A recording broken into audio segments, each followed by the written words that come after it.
Bienvenidos nuevamente a este canal. Los dejo con la continuación de la parte 1 que habla sobre las personalidades seductoras. Este video tratará sobre el encantador. Sin más preámbulos comenzamos. 7. El encantador. El encanto es la seducción sin sexo. Los encantadores son manipuladoras consumadas que encubren su destreza generando un ambiente de bienestar y placer. Su método es simple, desviar la atención de sí mismos y dirigirla a su objetivo. Comprenden tu espíritu, sienten tu pena, se adaptan a tu estado de ánimo. En presencia de un encantador, te sientes mejor. Los encantadores no discuten, pelean, se quejan ni fastidian, ¿qué podría ser más seductor? Al atraerte con su indulgencia, te hacen dependiente de ellos y su poder aumenta. Aprende a ejercer el hechizo del encantador apuntando a las debilidades primarias de la gente, vanidad y amor propio. El arte del encanto. La sexualidad es sumamente perturbadora. Las inseguridades y emociones que suscita pueden interrumpir a menudo una relación que de otra manera se profundizaría y perduraría. La solución del encantador es satisfacer los aspectos tentadores y adictivos de la sexualidad, la atención concentrada, el mayor amor propio, el cortejo placentero, la comprensión, real o ilusoria, pero sustraer el sexo mismo. Esto no quiere decir que el encantador reprima o desaliente la sexualidad, bajo la superficie de toda tentativa de encantamiento acecha un señuelo sexual, una posibilidad. El encanto no puede existir sin un dejo de tensión sexual. Pero tampoco puede sostenerse a menos que el sexo se mantenga a raya o en segundo plano. La palabra encantó procede del latín incanmentum, engaño, aunque también conjuro, en el sentido de pronunciación de fórmulas mágicas. El encantador conoce implícitamente este concepto, hechiza dándole a la gente algo que mantiene su atención, que le fascina. Y el secreto para captar la atención de la gente, y reducir al mismo tiempo sus facultades racionales, es atacar aquello sobre lo que tiene menos control, su ego, vanidad y amor propio. Como dijo Benjamín Disraeli, háblale a un hombre de sí mismo y escuchará horas enteras. Esta estrategia no debe ser obvia, la sutileza es la gran habilidad del encantador. Para evitar que su objetivo entrevea sus esfuerzos, sospeche y hasta se aburra, es esencial un tacto ligero. El encantador es como un rayo de luz que no afecta de modo directo a un objetivo, sino que lo baña con un resplandor gratamente difuso.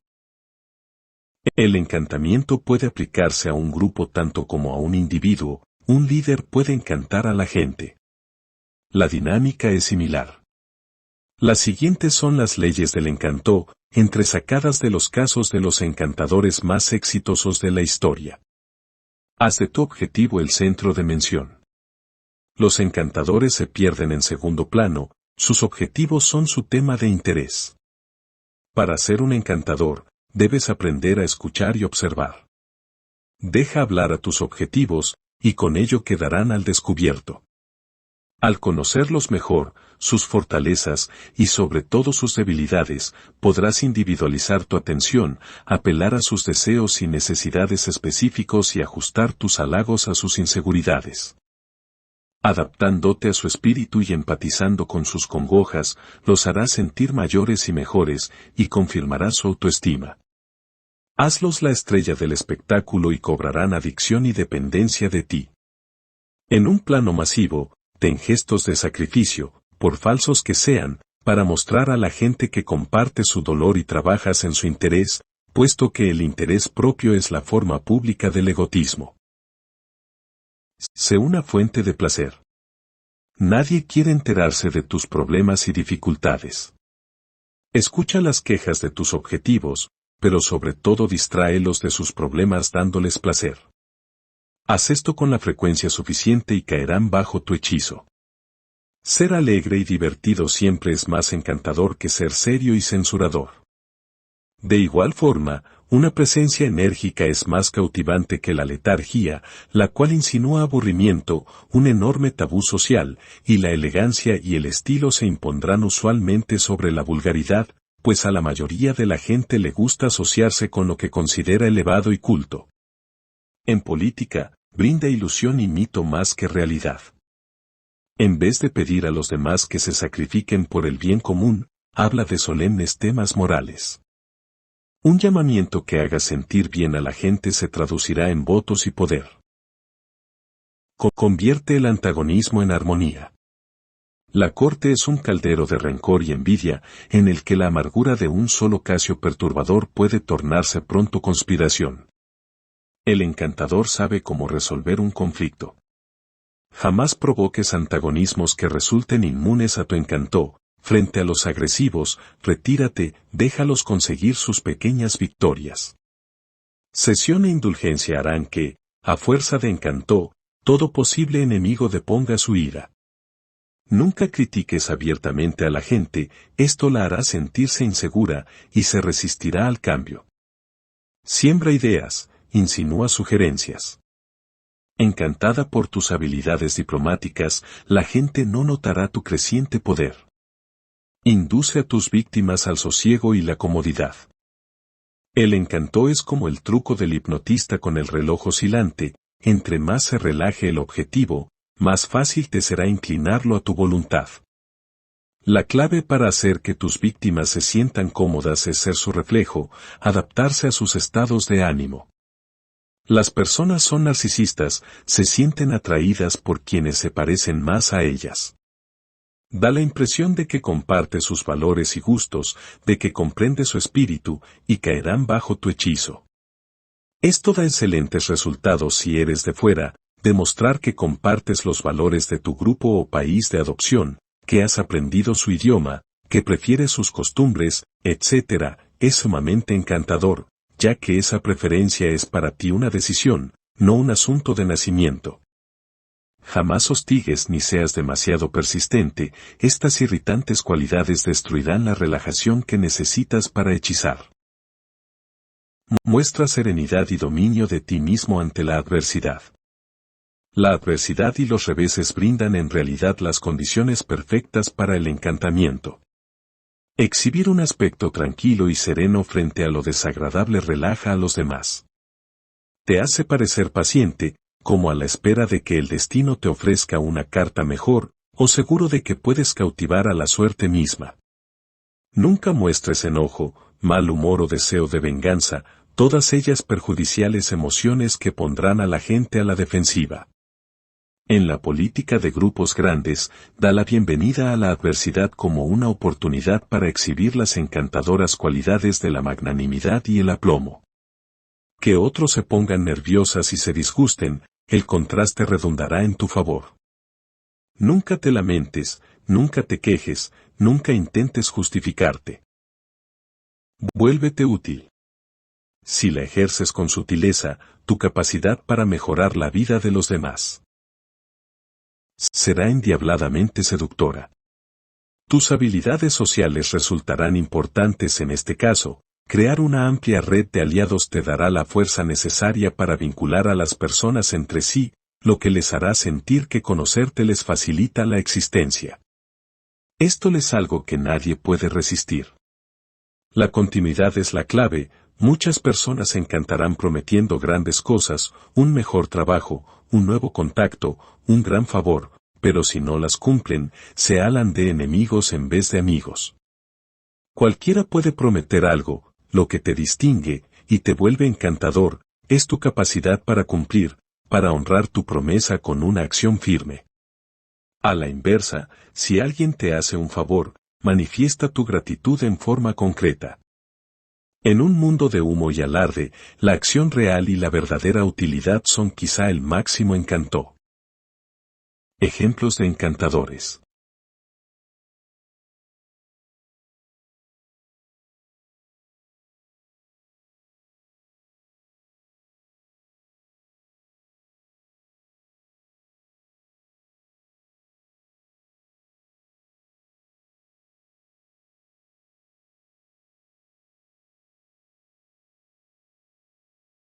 1. A principios de la década de 1870, la reina Victoria de Inglaterra llegó a un mal momento en su vida. Su amado esposo, el príncipe Alberto, había muerto en 1861, dejándola más que acongojada. En todas sus decisiones, ella siempre había confiado en su consejo, era demasiado inculta e inexperta para actuar de otra forma, o al menos así se le había hecho sentir. En realidad, con la muerte de Alberto los debates y asuntos políticos habían terminado por aburrirle en extremo. Victoria se apartó gradualmente de la vista pública. En consecuencia, la monarquía perdía popularidad y por lo tanto poder. En 1874, el Partido Conservador asumió el gobierno, y su líder, Benjamín Disraeli, de 70 años de edad, se convirtió en primer ministro.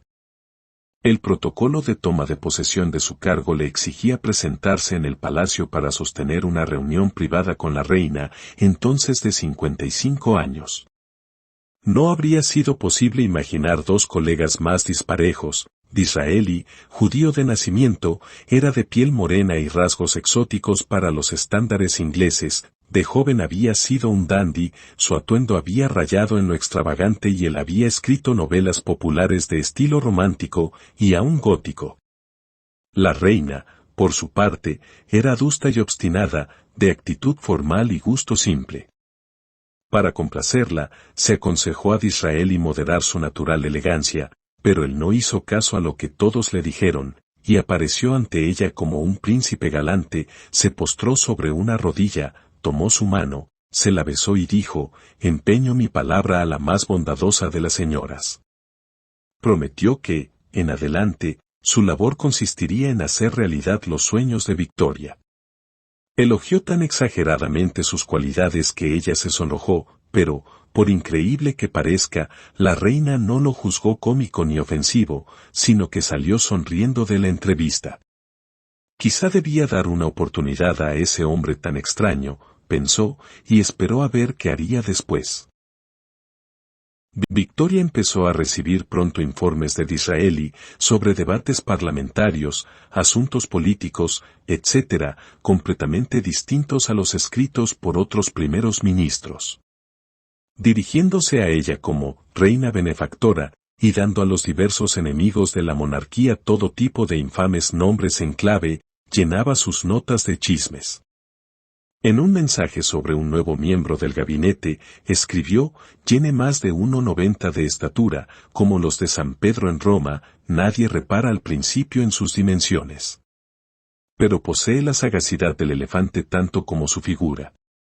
El espíritu despreocupado e informal del primer ministro rayaba en falta de respeto, pero la reina estaba fascinada. Leía vorazmente sus informes y, casi sin darse cuenta, su interés en la política renació. Al principio de su relación, Disraeli le regaló a la reina todas sus novelas. Ella le obsequió a cambio el único libro que había escrito, Journal of Our Life in the Highlands. Desde entonces, en sus cartas y conversaciones con ella él soltaba la frase, nosotros los autores. La reina resplandecía de orgullo. Ella a su vez lo sorprendía elogiándole frente a otras personas, sus ideas, sentido común e intuición femenina, decía él, la igualaban a Isabel I. Rara vez Disraeli discrepaba de ella. En reuniones con otros ministros, él se volvía de pronto a pedirle consejo. En 1875, cuando se las arregló para comprar el canal de Suez al muy endeudado Jedibe de Egipto, Disraeli presentó su logro a la reina como realización de sus ideas sobre la expansión del Imperio Británico. Ella no sabía por qué, pero su seguridad en sí misma crecía a pasos agigantados.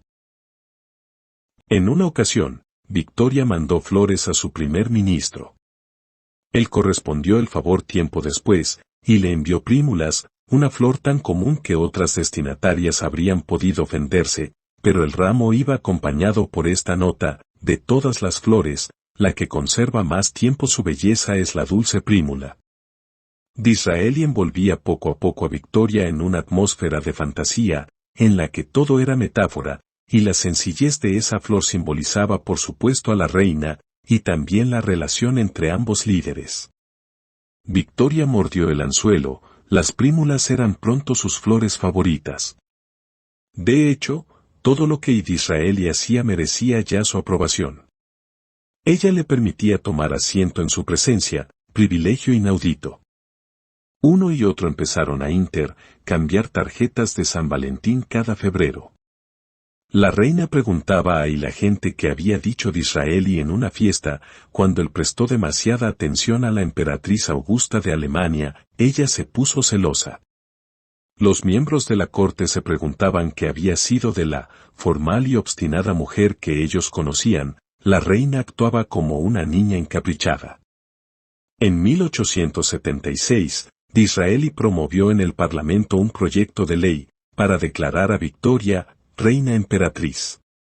La soberana no cupo en sí de alegría. Por gratitud, y sin duda también por estimación, elevó a L.S. Dandy y novelista judío a la dignidad de Lord, nombrándolo conde y de Beaconsfield, realización de un sueño de toda la vida. Disraeli sabía lo engañosas que pueden ser las apariencias, la gente lo había juzgado siempre por su semblante y modo de vestir, y él había aprendido a no hacer nunca lo mismo con ella.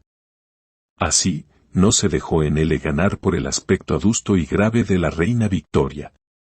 Debajo de él, intuyó, había una mujer anhelante de que un hombre apelara a su lado femenino, una mujer afectuosa, cordial, incluso sexual. El grado en que este lado de Victoria había sido reprimido revelaba meramente la intensidad de los sentimientos que él removería una vez derretida su reserva. El método de Disraeli consistió en apelar a dos aspectos de la personalidad de Victoria que otros individuos habían acallado, su seguridad en sí misma y su sexualidad.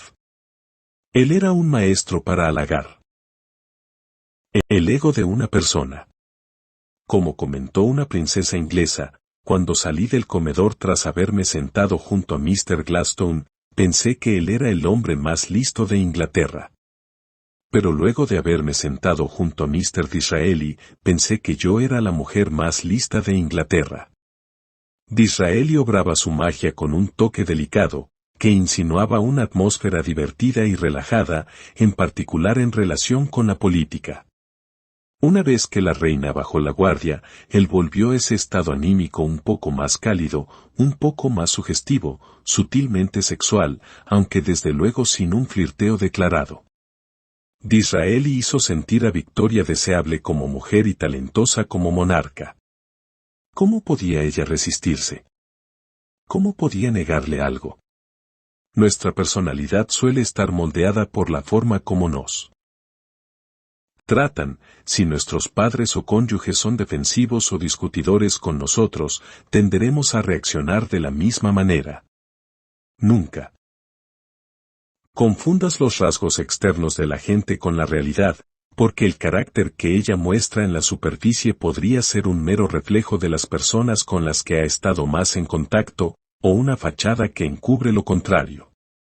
Una apariencia áspera podría ocultar a una persona que muere por recibir cordialidad, un tipo reprimido y de aspecto grave bien podría estar haciendo un esfuerzo por esconder emociones incontrolables. Esta es la clave del encantamiento, fomentar lo reprimido o negado. Al mimar a la reina y convertirse en una fuente de placer para ella, Disraeli pudo ablandar a una mujer que se había vuelto dura y pendenciera. La indulgencia es un poderoso instrumento de seducción. Es difícil enojarse o ponerse a la defensiva con alguien que parece estar de acuerdo con tus opiniones y gustos. Los encantadoras pueden parecer más débiles que sus objetivos, pero al final son la parte más fuerte, porque han privado a la otra de su capacidad para resistirse. 2. En 1971, el financiero y estratega del Partido Demócrata de Estados Unidos, Averell Harem, envió que su vida se acercaba a su fin. Tenía 79 años, su esposa, Marie, con quien había estado casado mucho tiempo, acababa de morir, y su carrera política parecía haber terminado, estando los demócratas fuera del gobierno. Sintiéndose viejo y deprimido, se resignó a pasar sus últimos años con sus nietos en tranquilo retiro. Meses después de la muerte de Marie, Harriman fue invitado a una fiesta en Washington. Ahí encontró a una vieja amiga, Pamela Churchill, a quien había conocido durante la Segunda Guerra Mundial, en Londres, donde se le envió como emisario personal del presidente Franklin D. Roosevelt. Ella tenía entonces 21 años, y era la esposa del hijo de Winston Churchill, Randolph. Desde luego, había mujeres más hermosas que ella en esa ciudad, pero ninguna había sido tan grata compañía. Pamela era muy atenta, escuchaba los problemas de Averell, se hizo amiga de la hija de este, eran de la misma edad, y lo serenaba cada vez que se veían. Marie se había quedado en Estados Unidos, y Randolph estaba en el ejército, así que, mientras llovían bombas sobre Londres, Averell y Pamela iniciaron una aventura. Y en los muchos años tras la guerra, ella se había mantenido en contacto. Él se enteró de su ruptura matrimonial, y de su interminable serie de romances con los playboys más ricos de Europa. Pero no la había visto desde su regreso a Estados Unidos, y al lado de su esposa. Era una extraña coincidencia toparse con Pamela justo en ese momento de su vida. En aquella fiesta, Pamela sacó a Harriman de su concha, se rió de sus chistes y lo indujo a hablar de Londres en los gloriosos días de la guerra. Él sintió recuperar su antigua fuerza, que era el quien encantaba a ella. Días después, Pamela pasó a verlo a una de sus casas de fines de semana. Harriman era uno de los hombres más ricos del mundo, pero no un derrochador. Marie y él habían tenido una vida espartana. Pamela no hizo ningún comentario, pero cuando lo invitó a su casa, él no pudo menos que notar la brillantez y vibración de su vida, flores por todas partes, hermosa ropa de cama, platillos maravillosos. Ella parecía estar al tanto de todas sus comidas favoritas. Averell conocía su fama de cortesana y comprendía que su propia riqueza constituyera un atractivo para ella, pero estar a su lado era tonificante, y 8 semanas después de esa fiesta se casaron. Pamela no se detuvo ahí. Convenció a su esposo de donar a la National Gallery las obras de arte que Marie coleccionaba. También logró que se desprendiera de algo de su dinero, un fideicomiso para Winston, el hijo de ella, nuevas casas, remodelaciones constantes. Su método fue sutil y paciente, de alguna manera hacía que Averell se sintiera bien al darle lo que ella quería. En unos años, casi no quedaban huellas de Marie en la vida de ambos. Harriman pasaba menos tiempo con sus hijos y nietos. Parecía vivir una segunda juventud. En Washington, los políticos y sus esposas veían a Pamela con desconfianza. Creían uno entrever sus verdaderos propósitos y eran inmunes a su encanto, o al menos eso creían. Pero siempre iban a las frecuentes fiestas que ella organizaba, justificándose con la idea de que asistirían personas poderosas. Todo en esas fiestas estaba calibrado para crear una atmósfera relajada e última. Nadie se sentía ignorado. Las personas poco importantes terminaban platicando con Pamela, abriéndose a esa atenta mirada suya. Ella las hacía sentir poderosas y respetadas. Luego les enviaba una nota personal o un regalo, a menudo en referencia a algo que habían mencionado en su conversación con ella. Las esposas que la habían llamado cortesana, y cosas peores, cambiaron poco a poco de opinión. Los hombres la consideraban no solo cautivadora, sino también útil. Sus relaciones en el mundo entero eran invaluables. Ella podía ponerlos en contacto con la persona indicada sin que ellos tuvieran que pedirlo siquiera. Las fiestas de los Harriman se convirtieron pronto en actos de recaudación de fondos para el Partido Demócrata. A gusto, sintiéndose elevados por la aristocrática atmósfera que Pamela creaba y la importancia que les concedía, los visitantes vaciaban sus carteras sin saber por qué. Así habían actuado, por supuesto, todos los hombres con quienes ella había convivido hasta entonces. Averell Harriman murió en 1986. Para entonces Pamela era tan rica y poderosa que ya no tenía necesidad de un hombre a su lado. En 1993 se le nombró embajadora de Estados Unidos en Francia, y transfirió fácilmente su encanto personal y social al mundo de la diplomacia política. Aún trabajaba al morir, en 1997. A menudo reconocemos como tales a los encantadores, sentimos su ingenio. Sin duda Harriman comprendió que su encuentro con Pamela Churchill en 1971 no fue una coincidencia. No obstante, siempre caemos bajo su hechizo. La razón es simple, la sensación que los encantadoras brindan es tan rara que bien vale la pena. El mundo está lleno de personas absortas en sí mismas.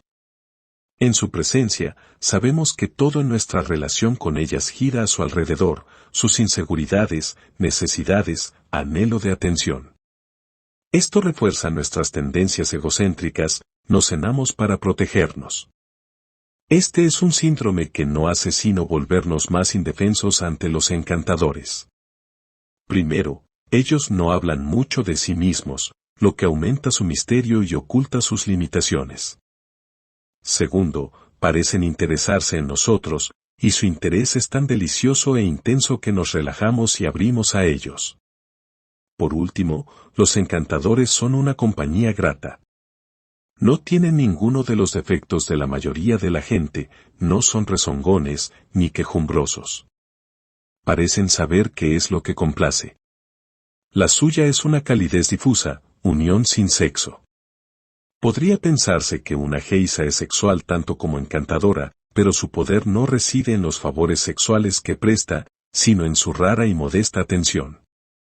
Inevitablemente, nos volvemos adictos y dependientes. Y la dependencia es la fuente del poder del encantador.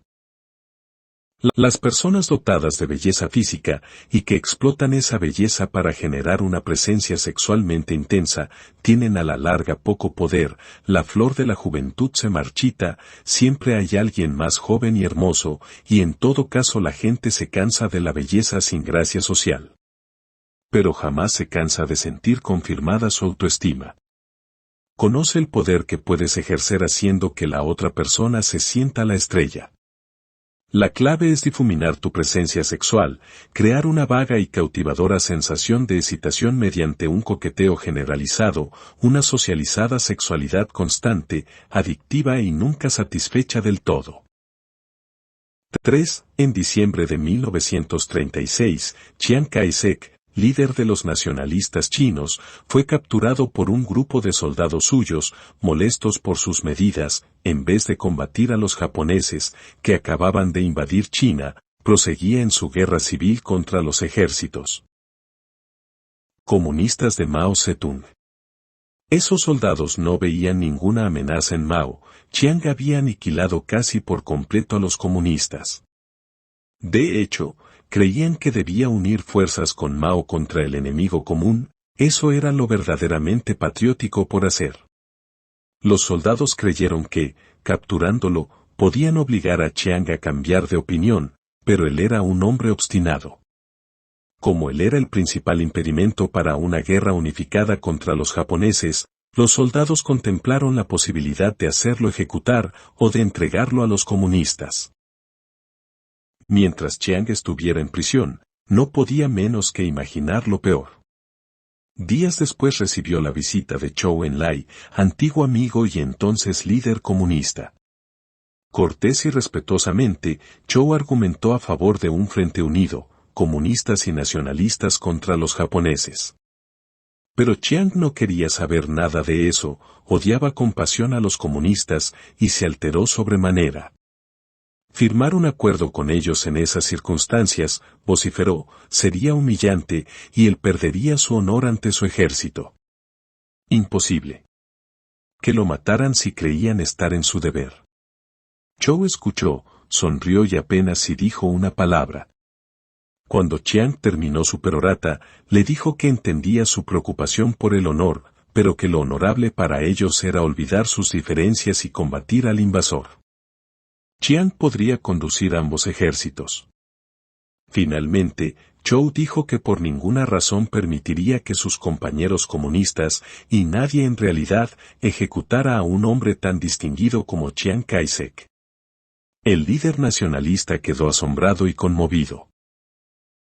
Al día siguiente, Chiang salió de la prisión escoltado por guardias comunistas, quienes lo trasladaron a un avión de su ejército y lo devolvieron a su cuartel. Al parecer, Zhou había aplicado esta medida por iniciativa propia, porque cuando la noticia llegó a oídos de otros líderes comunistas, se indignaron. Zhou debía haber obligado a Chiang a pelear contra los japoneses, u ordenado su ejecución. Liberarlos sin concesiones era el colmo de la pusilanimidad, y Zhou no pagaría. Zhou no dijo nada, y esperó. Meses después, Chiang firmó un acuerdo para poner fin a la guerra civil y unirse a los comunistas contra los japoneses. Parecía haber llegado solo a esta decisión, y su ejército la respetó, no podía dudar de sus motivos. Operando en común, nacionalistas y comunistas expulsaron de China a los japoneses. Pero los comunistas, a quienes Chiang casi había destruido previamente, aprovecharon este periodo de colaboración para recuperar fuerzas. Una vez ausentes los japoneses, la emprendieron contra los nacionalistas, quienes, en 1949, fueron obligados a dejar la China continental por la isla de Formosa, hoy Taiwán. Mao visitó entonces la Unión Soviética.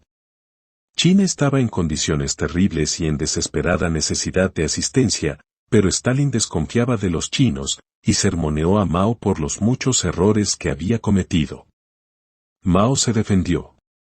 Stalin decidió dar una lección a ese joven advenedizo, no daría nada a China. Los ánimos se exaltaron. Mao envió de urgencia por Zhou Enlai, quien llegó al día siguiente y se puso a trabajar de inmediato. En las largas sesiones de negociación, Zhou fingió disfrutar del vodka de sus anfitriones. Nunca discutió, y de hecho aceptó que los chinos habían cometido muchos errores y tenían mucho que aprender de los experimentados soviéticos. Camarada Stalin, dijo a este último, el nuestro es el primer gran país de Asia en sumarse al bando socialista, bajo la dirección de usted. Zhou había llegado preparado con todo tipo de precisos diagramas y gráficas, sabiendo que a los rusos les gustaban esas cosas. Stalin se entusiasmó con él. Las negociaciones continuaron, y días después del arribo de Zhou las partes firmaron un tratado de asistencia mutua, mucho más beneficioso para los chinos que para los soviéticos. En 1959, China estaba otra vez en enormes dificultades. El gran salto adelante de Mao, un intento por desencadenar una súbita revolución industrial en China, había sido un fracaso devastador. La gente estaba enojada, se moría de hambre mientras los burócratas de Pekín vivían bien. Muchos funcionarios de Pekín, Zhou entre ellos, volvieron a sus respectivas ciudades natales para tratar de poner orden. La mayoría lo logró con sobornos, prometiendo toda clase de favores, pero Zhou procedió de otra manera. Visitó el cementerio de sus antepasados, donde estaban sepultadas generaciones enteras de su familia, y ordenó retirar las lápidas y enterrar los ataúdes más abajo. La tierra podría cultivarse entonces para producir alimentos. En términos confucianos, y Zhou era un obediente confuciano, esto era sacrilegio, pero todos sabían qué significaba, que Zhou estaba dispuesto a sufrir en lo personal. Todos debían sacrificarse, aun los líderes.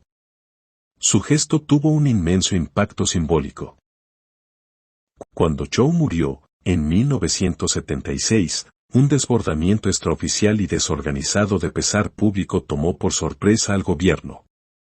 No entendía cómo un hombre que había trabajado tras bastidores y rehuido a la adoración de las masas, había podido conquistar tal afecto. La captura de Chiang Kai-shek fue un momento crucial en la guerra civil.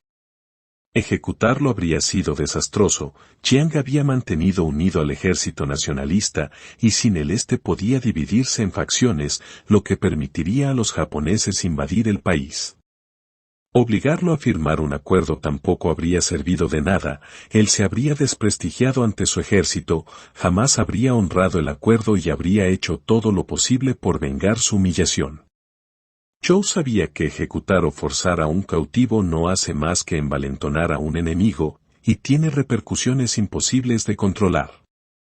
El encantamiento, por el contrario, es una arma de manipulación que oculta sus maniobras, lo que permite obtener la victoria sin provocar el deseo de venganza. Zhou influyó perfectamente en Jiang, mostrándole respeto, haciéndose pasar por inferior a él, permitiéndole transitar del temor de la ejecución al alivio de una liberación inesperada. Al general nacionalista se le autorizó marcharse con su dignidad intacta.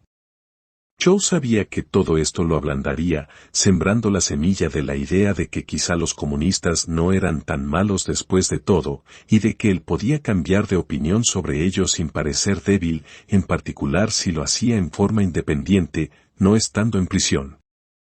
Zhou aplicó la misma filosofía a cada una de las situaciones descritas, mostrarse inferior, inofensivo y humilde.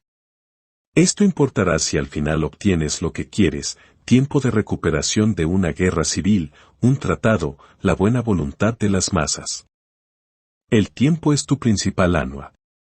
Conserva pacientemente en tu cabeza tu meta a largo plazo, y ni una persona ni un ejército podrán oponerte resistencia.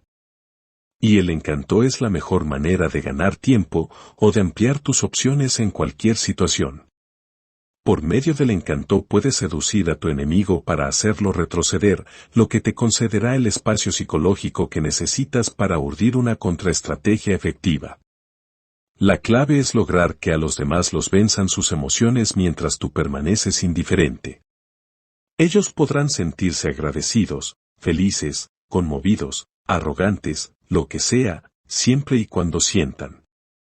Una persona emotiva es una persona distraída. Dale lo que quiere, apela a su interés propio, hazla sentir superior a ti. Cuando un bebé toma un cuchillo filoso, no trates de arrebatárselo, en cambio, mantén la calma, ofrécele dulces, y el bebé soltará el cuchillo para tomar el bocado tentador que le brindas.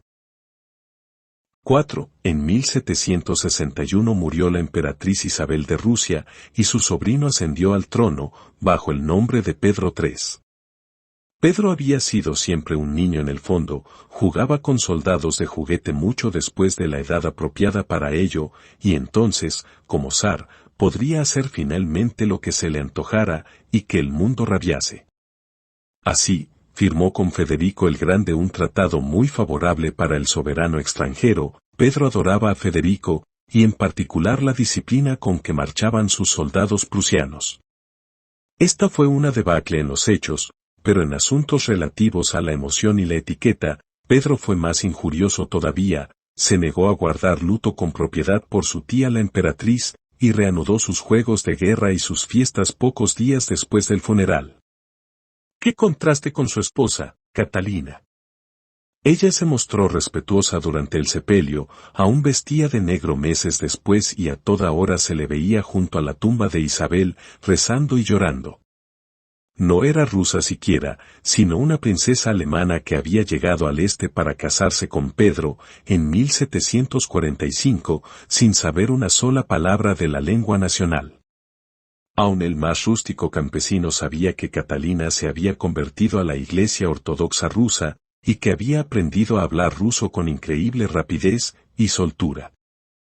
Ella era en el fondo, se pensaba, más rusa que todos esos petimetres de la corte. Durante esos difíciles meses, mientras Pedro ofendía a casi todos en el país, Catalina mantuvo discretamente un amante, Grigori Erloub, teniente de la Guardia Real. Fue por medio de Erloub que se esparció la noticia de su piedad, su patriotismo, su aptitud para gobernar, de cuánto mejor era seguir a esa mujer que servir a Pedro. A altas horas de la noche, Catalina y Erloub conversaban, y él le decía que el ejército estaba con ella y la instaba a dar un golpe de estado. Ella escuchaba con atención, pero siempre contestaba que no era momento para tales cosas. Erloub se preguntaba si quizá ella era demasiado delicada y pasiva para una decisión tan importante. El régimen de Pedro fue represivo, y los arrestos y ejecuciones se acumularon. Él también se volvió más abusivo con su esposa, amenazando con divorciarse y casarse con su amante. Una noche de copas, fuera de sí por el silencio de Catalina y su incapacidad para provocarla, él ordenó su arresto. La noticia se propagó pronto, y Erloub corrió a advertir a Catalina que se le encarcelaría o ejecutaría a menos que actuara rápido. Esta vez Catalina no discutió, se puso su vestido de luto más sencillo, apenas si se arregló el cabello, siguió a Erloub hasta un carruaje que la esperaba y se precipitó al cuartel del ejército. Ahí los soldados se postraron y besaron la orla de su vestido. Habían oído hablar mucho de ella, pero nadie la había visto nunca en persona, y les pareció una estatua de la Virgen que hubiese cobrado vida. Le dieron un uniforme militar, maravillándose de lo hermosa que se veía con ropa de hombre, y marcharon bajo el mando de Erloub al Palacio de Invierno. La procesión creció conforme atravesaba las calles de San Petersburgo. Todos aplaudían a Catalina, todos pensaban que Pedro debía ser destronado. Pronto llegaron sacerdotes a dar a Catalina su bendición, lo que emocionó aún más al pueblo. Y en medio de todo eso, ella guardaba silencio y dignidad, como dejando todo en manos del destino. Cuando Pedro se enteró de esa rebelión pacífica, se puso histérico y aceptó abdicar esa misma noche. Catalina se volvió emperatriz sin una sola batalla y ni siquiera un disparo. De niña, Catalina había sido inteligente y animosa. Como su madre quería una hija obediente antes que deslumbrante y que fuera por lo tanto un buen partido, la niña fue sometida a una constante andanada de críticas contra las que desarrolló una defensa, aprendió a parecer totalmente deferente con otras personas como vía para neutralizar su agresividad. Si era paciente y no insistía, en vez de atacarla ellas caerían bajo su hechizo. Cuando Catalina llegó a Rusia, a los 16 años de edad, sin un amigo ni aliado en el país, aplicó las habilidades que había aprendido en el difícil trato con su madre. Ante los monstruos de la corte, la imponente emperatriz Isabel, su infantil esposo Pedro, los interminables intrigantes y traidores, ella hacía reverencias, complacía, esperaba y encantaba. Desde tiempo atrás deseaba gobernar como emperatriz y sabía lo incorregible que era su esposo. Pero ¿de qué le habría servido tomar el poder por la fuerza, haciendo un reclamo que sin duda algunos considerarían ilegítimo, y luego tener que preocuparse siempre de que se le destronara a su vez? No, era preciso esperar el momento indicado, y ella tenía que lograr que el pueblo la llevara al poder. Era un estilo femenino de revolución. Al ser pasiva y paciente, Catalina insinuaba no interesarse en el poder. El efecto fue calmante, encantador. Siempre habrá personas difíciles que debamos enfrentar, el inseguro crónico, el obstinado irremediable, los quejumbrosos histéricos. Tu capacidad para desarmar a esas personas resultará una habilidad invaluable. Pero debes tener cuidado. Si te muestras pasivo, te arrollarán, si afirmativo, acentuarás sus monstruosas cualidades. La seducción y el encanto son las contraarmas más efectivas. Por fuera, sé cortés. Adáptate a sus estados de ánimo. Accede a su espíritu. Por dentro, calcula y espera, tu rendición es una estrategia, no un modo de vida. Cuando llegue el momento, e inevitablemente llegará, se invertirán las posiciones. Su agresividad las meterá en problemas, y eso te pondrá en posición de rescatarlas, con lo que recobrarás tu superioridad. También podrías decidir que ya basta, y relegarlas al olvido. Tu encanto les ha impedido prever o sospechar esto. Una revolución entera puede efectuarse sin un solo acto de violencia, esperando simplemente a que la manzana madure y caiga. Símbolo. El espejo.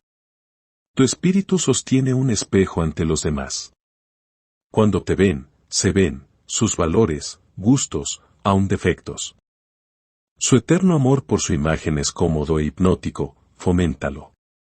Nadie ve más allá del espejo. Peligros. Hay quienes son inmunes al encantador, en particular los cínicos y los confiados, que no necesitan confirmación. Estas personas suelen suponer que los encantadores engañan y no son de fiar, y pueden causarte problemas.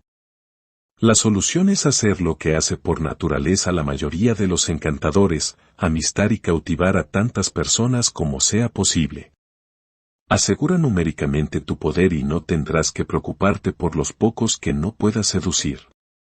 La bondad de Catalina la Grande con todos con los que conocía le produjo una amplia reserva de buena voluntad que rindió frutos después. Asimismo, a veces es encantador revelar un defecto estratégico. ¿Hay una persona que te desagrada? Confiésalo abiertamente, no pretendas encantar a ese enemigo, y la gente te creerá más humano, menos escurridizo. Disraeli tuvo ese chivo expiatorio en su gran némesis, William Gladstone. Los peligros del encanto político son más difíciles de manejar, tu método conciliador, movedizo y flexible de hacer política volverá enemigos tuyos a todos los rígidos creyentes de una causa. Seductores sociales como Bill Clinton o Henry Kissinger a menudo pueden conquistar al adversario más empedernido con su encanto personal, pero no pueden estar en todos lados al mismo tiempo. Muchos miembros del Parlamento inglés juzgaban a Disraeli un sospechoso maquinador, en persona, su atractiva actitud podía disipar esas opiniones, pero él no podía abordar, uno por uno, a todos los integrantes del Parlamento. En tiempos difíciles, cuando la gente ansia algo firme y sustancial, el encantador político puede verse en peligro. Como demostró Catalina la Grande, el momento oportuno lo es todo. Los encantadores deben saber cuándo hibernar y cuándo es oportuno su poder de persuasión. Conocidos por su flexibilidad, a veces deben serlo bastante flexibles para actuar con inflexibilidad. Zhou Enlai, el camaleón consumado, podía hacerse pasar por comunista a ultranza cuando le convenía. Nunca seas esclavo de tus poderes de encantamiento, manténlos bajo control, para que puedas desactivarlos y activarlos a voluntad. Hasta aquí con el video de hoy. Si el video te gustó, deja tu like, suscríbete y activa la campanita. Nos vemos en el próximo video.